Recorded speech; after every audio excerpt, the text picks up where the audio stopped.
నా పిల్లల మీదకి రావాలి. నా మీద ఉన్న ఆశీర్వాదం నా పిల్లల మీదకి రావాలి.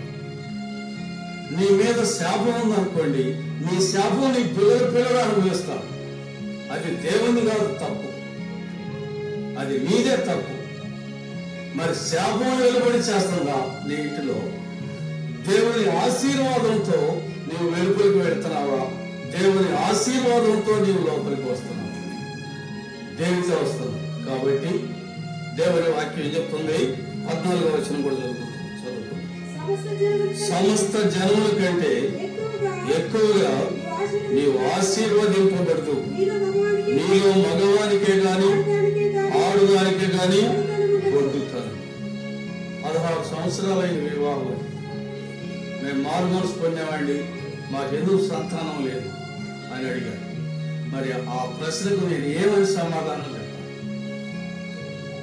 మేమిద్దరం ప్రార్థన చేసుకుంటున్నామండి, నేను ఒక్కటే మాట చెప్పాను. సరే మంచిదే, మీరు ఎక్కడికి వెళ్ళేది నాకు అనవసరం. మీ ఇద్దరి కోసం, మీ కుటుంబం కోసం ఉపవాసం నుండి ఎవరైనా కన్నీళ్లు గార్చేవారు ఉన్నారా? మీకోసం అట్టి వారిని వెంబడించండి, మీకు మేలు కలుగుతుంది. మేము మీకోసం ప్రార్థన చేస్తాం.